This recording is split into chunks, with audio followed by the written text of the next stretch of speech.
ஐந்து கரத்தனை ஆணை முகத்தினை இந்தின் இளம்பிறை போலும் ஏற்றனை நந்தி மகந்தனை ஞான கொழுந்தனை புந்தியில் வைத்தடி போற்றுகின்றேனே.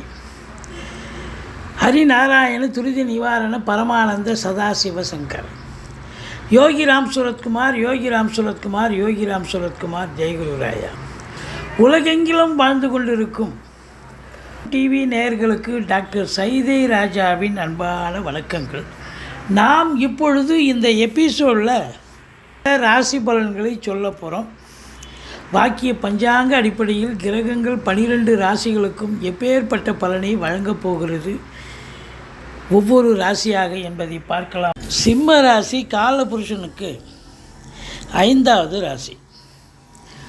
மகம் பூரம் உத்திரம் முதல் பாதம் உள்ளடக்கியது. இந்த சிம்ம ராசி அன்பர்களுக்கு இந்த ஆவணி மாதம் எப்படி இருக்கும்? எங்கள் ஆவணி மாதனாலே சிம்ம ராசி அன்பர்களுக்கு கொண்டாட்டம்னு சொல்லணும். ஏன்னா ராசிநாதன் அவர் எல்லாம் மாதமாக ஃபுல்லாக அங்கே உட்காந்துருக்காரு. ஒரு மாதம்தான் இருக்க போகிறார். இந்த ஆவணி மாதம் ஒரு மாதம் ராசியில் இருக்க போகிறார். ஸோ ராசியில் இருக்கக்கூடிய எந்த ஒரு ராசிக்கும் ராசிநாதன் வந்தால் கொண்டாட்டம் தானேங்க. அப்போ இந்த சிம்ம ராசியில் பிறந்த அன்பர்களுக்கு இந்த ஆவணி மாதம் ஒரு கொண்டாட்டம். நிச்சயமாக சொல்ல முடியுமா கொண்டாட்டமாக? ஆமாம், கொண்டாட்டம். சாதிக்க முடியும்.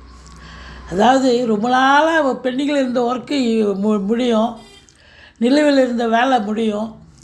உங்களை பொறுத்த வரலையும் எந்த ஒரு காரியமும் தடைபடாமல் சக்ஸஸ் ஆகும். அது தொழில் ரீதியாகட்டும் உத்தியோக ரீதியாகட்டும் ரொம்ப சிறப்பாக சொல்லும். கௌரவம், இழந்த கௌரவம் புகழை மீண்டும் பெறக்கூடிய ஒரு தருணம் வந்தாச்சு அப்படின்னு சொல்லலாம். ஏன்னு சொன்னால் ராசிநாதன் ராசியில் இருக்கார். உங்களுக்கு சமூகத்தில் இருந்து வந்த புகழ், அதாவது சில காலங்கள் பிரச்சனையாக இருந்திருக்கலாம், சில கிரகங்கள் அதை தோற்று கொடுத்துருக்கலாம். இப்போ பார்த்திங்கன்னா இழந்த கௌரவத்தை மீண்டும் பெறக்கூடிய ஒரு சூழல். ராசிநாதன் ராசிக்கு வந்துட்டாலே சீரும் சிறப்புமாக இருக்கக்கூடிய ஒரு நிலை. ஆனால் ஒரே ஒரு மைனஸுங்க. சூரியன் ஆட்சி பெற்றது சிறப்பு தான், ஆனால் சனி பார்க்குறாரு பாருங்கள் கும்பத்துலேருந்து, அது சிறப்பல்ல. அப்போ என்ன அப்படின்னாக்கா சூரியன் தகப்பன், சனி பிள்ளை. அப்போது என்னன்னா இந்த காலகட்டத்தில் பார்த்திங்கன்னா சாதாரணமாக அப்பா பிள்ளைங்களுக்கு, அது எந்த ராசியாக கூட இருக்கட்டும், சிம்ம ராசின்னு மட்டும் இல்லை, எந்த ராசியாக இருந்தாலும் அப்பா பிள்ளைகளுக்கு சண்டை சச்சரவு, கருத்து வேறுபாடு வரும். மற்றபடி உங்களை பொறுத்த வரலையும் சொந்த தொழில் பண்ணுறவங்களுக்கு தொழில் ரொம்ப அபிவிருத்தி ஆகும் அப்படின்னு சொல்லக்கூடிய ஒரு நிலை. உங்களுக்கு 10ஆம் இடத்தில் குரு இருக்கிறார். நம்பி கடன் வாங்கி தொழிலில் போடுங்க, தொழில் அபிவிருத்தியாகும். இல்லை இன்னொரு பிரான்ச்சு ஓப்பன் பண்ணுங்கள், ரொம்ப சிறப்பாக இருக்கும் அப்படின்னு சொல்லணும். தொழில் நல்லா இருந்தாலே குடும்பம் நல்லா இருக்குங்க, வருமானம் நல்லா இருக்குங்க. அப்போ 2ஆம் இடத்தை குரு பார்க்குறார். குடும்பத்தில் நிம்மதி, சந்தோஷம், குதூகலம், நல்ல பண வரவு, பொருள் வரவு, இது எல்லாமே இருக்குது. வாக்கினை தொழிலாக கொண்டு செயல்படக்கூடியவர்களுக்கு பொற்காலம். இது நாள் வரைக்கும் உங்கள் வாக்குக்கு மரியாதை இல்லாமல் வந்திருக்கலாம். ஆனால் இப்போது பார்த்திங்கன்னா உங்கள் வாக்கு ஒரு தெய்வ வாக்கு, தேவ வாக்குன்ற அளவுக்கு உங்கள் சொல்லுக்கு மரியாதை கண்டிப்பாக கிடைக்கக்கூடிய ஒரு தருணம். அற்புதமாக இருக்குங்க. அதுலேயும் இந்த வாக்கினை தொழிலாக கொண்டு செயல்படுபவர்கள் யார்? வழக்கறிஞர்கள், ஆசிரியர்கள், பேராசிரியர்கள், இலக்கியவாதிகள், சொற்பொழிவாளர்கள், இது போன்ற நண்பர்கள் சாதிப்பீங்க. இது நாள் வரைக்கும் எங்கேப்பா இருந்தீங்க, உங்கள் திறமை எங்கேப்பா இருந்தது, இப்போ அவ்வளோ பிரமாதமாக ஒர்க் பண்ணுறீங்க அப்படின்னு கேட்குற அளவுக்கு இருக்கும். மற்றவர்களால் பாராட்டப்படுவீர்கள் என்று சொன்னால் மிகையாகாது. பணம் பல வகையில் பையை நிரப்பும். ஆனால் என்ன அப்படின்னாக்கா சுக்கிரன் அங்கே இருக்கிறார், அதான் அங்கே பெரிய பியூட்டி. 10க்குடையவன் அங்கே சுக்கிரன் இருந்து நீச்சமாகி நீச்ச பங்கம் பெறுகிறார். அப்போது உங்களை பொறுத்த வரலையும் தொழில் சிறப்பாக செல்லும். தொழில் மூலமாக நல்ல வருமானம் கிடைக்கும், சந்தோஷம் கிடைக்கும், எல்லாம் கிடைக்கும். ஆரம்ப கல்வி பயிலும் மாணவ செல்வங்கள் நல்லா படிப்பாங்க.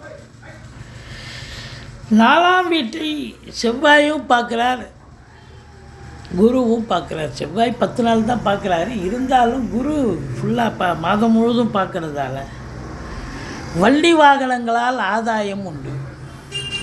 அசையா சொத்துக்கள் மூலம் வருமானம் உண்டு. இப்போது வண்டி வாகனம் வச்சு பொழப்பு நடத்துவாங்க. கால் டாக்ஸி, ஆட்டோ, வேனு இதெல்லாம் வச்சு காரு, இது மாதிரி பொழப்பு நடத்தக்கூடியவர்களுக்கு இந்த காலகட்டம் நல்ல சவாரி கிடைச்சி சம்பாத்தியம் கிடைக்கும். படிக்கிற பிள்ளைகள் நல்லா படிப்பாங்க. தாய் வழி சொந்தங்களால் அனுகூலம் உண்டு. மற்றபடி உங்களுக்கு 4ஆம் இடம் சுகஸ்தானமாக இருப்பதால் இந்த சிம்ம ராசியில் பிறந்த அன்பர்கள் இந்த ஆவணி மாதம் சுகமாக இருக்க போகிறீர்கள், நலமாக இருக்க போகிறீர்கள். 6ஆம் இடத்தை குரு பார்க்குறார், ஆரோக்கியமாக இருக்க போகிறீர்கள். எந்த கட்சியில் எந்த பிரச்சனையும் இருக்காது. சண்டை சச்சரி யாரும் உங்களை எதிர்த்து நிற்க மாட்டாங்க. அதாவது எதிரிகளே இல்லை அப்படின்னு சொல்லலாம். எதிரிகளை நீங்கள் பந்தாடி விடுவீர்கள். கடன் காட்சிகள் இருந்தால் படிப்படியாக குறையும். கோர்ட்டில் கேஸ் எதாக இருந்தால் சாதகமாக தீர்ப்பு வரும். சொந்த தொழில் செய்யக்கூடிய அன்பர்களுக்கு நம்பிக்கைக்கு பாத்திரமான பணியாளர்கள் கிடைப்பார்கள். உங்களை பொறுத்தவரையிலையும் வீடு வாங்க, மனை வாங்க, தோட்டம் துறவு வாங்க, வீடு கட்ட, ஃப்ளாட்டு வாங்க, உங்கள் அபிலாஷை என்னவோ அது நிறைவேறும். பிள்ளைகளுடைய கல்வி மிக சிறப்பாக அமையும். தாய் உங்களுக்கு உறுதுணையாக இருப்பார்கள். தாய் வழி சொந்தங்களும் உங்களுக்கு உறுதுணையாக இருக்கக்கூடிய காலம். அஞ்சிக்குடைய குரு 10ல் இருப்பதால் பிள்ளைகளுடைய கல்வி வளர்ச்சி மேம்பாடு அடையக்கூடிய காலம். குலதெய்வத்தின் அனுகிரகத்தால் உங்களுடைய தொழில் சிறப்பாக அமைந்து நல்ல சம்பாத்தியத்தை பெற வேண்டும் என்பது விதியாகிறது. மற்றபடி பார்க்கும் பொழுது 7ல் சனி இருந்தாலும் அவர் வக்ரகதியில் இருக்கிறதால குறை ஒன்றும் இல்லை, பயப்பட வேண்டாம். சனி பகவான் எந்த கெடுதலும் பண்ண மாட்டார், மாறாக நல்ல பலனையே தருவார். என்ன 8ஆம் இடத்துல ராகு இருக்குது, அது கொஞ்சம் பிரச்சனை தான். 8ஆம் இடம் என்பது அசிங்கம் அவமானத்தை தரக்கூடிய இடம். அங்கே போய் ராகு இருக்காருன்னு சொன்னால்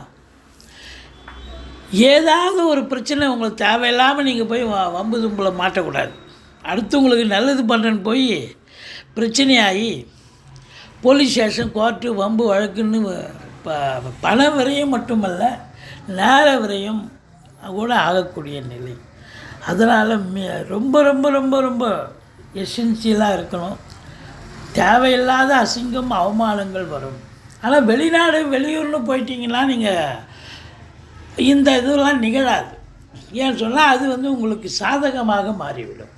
வெளிநாடு போயிட்டுனா நல்ல சம்பாத்தியம், அதெல்லாம் நல்லாயிருக்கும் அப்படின்னு சொல்லணும். மற்றபடி 9ஆம் வீட்டை சனி பார்க்கிறார். தந்தைக்கு இடர்பாடுகள், தந்தைக்கு சமூகத்தில் அவப்பெயரோ அல்லது தந்தைக்கு தேக ஆரோக்கிய குறைவு ஏற்படலாம். பாக்கிய குறைவு கூட உங்களுக்கு இருக்கும். அதனால் நீங்கள் அதிகப்படியான குலதெய்வம், இஷ்ட தெய்வ வழிபாடு உங்களுக்கு கண்டிப்பாக தேவை. மற்றபடி 10ஆம் இடம் சிறப்பாக இருக்குது. புதுசாக தொழில் துவங்க நினைக்கிறவங்க தொழில் துவங்கலாம். வேலைக்காக முயற்சி பண்ணுறவங்க வேலைக்கு போகலாம். ஏற்கனவே வேலையில் இருக்கிறவங்களுக்கு ப்ரமோஷன், இன்க்ரிமெண்ட்டு, தேவையான சலுகைகள், ட்ரான்ஸ்ஃபர், போஸ்டிங் இதெல்லாம் கண்டிப்பாக கிடைக்கும். சந்தோஷமாக வேலை பார்ப்பீங்க. நிர்வாகத்தில் உங்களை பாராட்டுவார்கள். மேலிடத்தில் செல்வாக்கினை பெறுவீர்கள். சொந்த தொழில் பண்ணுறவங்களுக்கு ரெட்டிப்பு வருமானம் வரும். எங்கே கடன் கேட்டாலும் கடன் கிடச்சிருங்க. அந்த கடனை வாங்கி தொழிலில் போடுங்க. தொழில் ரெட்டிப்பாக சம்பாத்தியத்தை ஏற்படுத்தி தரும். இந்த செவ்வாய் பகவான் உங்களுக்கு 4க்கும் 9க்கும் உடையவர். அவர் 11ல் இருக்கார். 21 நாள் அதிகபட்சமாக இருக்கார். அங்கிருந்து 5ஆம் வீட்டை பார்க்கிறார். அப்போ பூர்வீகத்தில் வீடு கட்ட, வீடு ஆல்ட்ரேஷன் பண்ண, அப்படி ஏதாவது ஒரு வேலை எடுத்துக்கிட்டு போவீங்க. சகோதரர்களால் ஆதாயம் உண்டு. அசையா சொத்துக்கள் மூலம் கண்டிப்பாக வருமானம் உண்டு.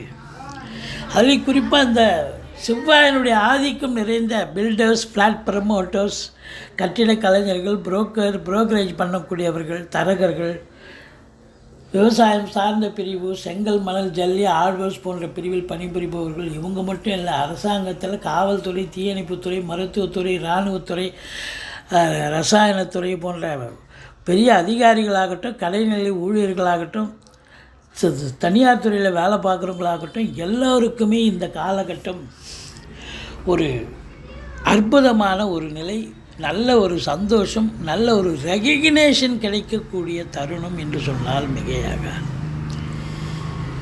உங்களை பொறுத்தவரையிலையும் 2க்கும் 11க்கும் ஆதிபத்தியம் பெற்ற புத பகவான் 12ல் 15 நாள் இருக்கார். அப்போது நல்ல ஒரு வருமானம் வந்தாலும் செலவினங்கள் ஏற்படக்கூடிய ஒரு நிலை இருக்குது. அது சுப செலவும் இருக்கலாம், அசுப செலவாகவும் இருக்கலாம்.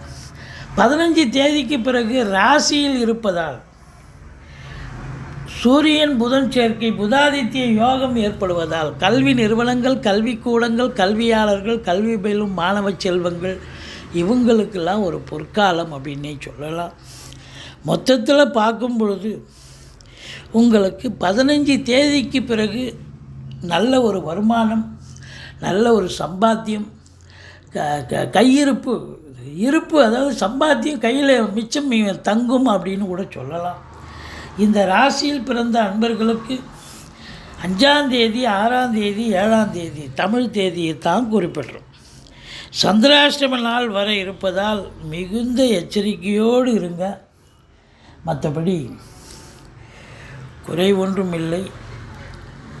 உங்களை பொறுத்தவரையிலையும் நிறைவான ஒரு இந்த ஆவணி மாதம் ராசிநாதன் ஆட்சி பெறுகிறார்.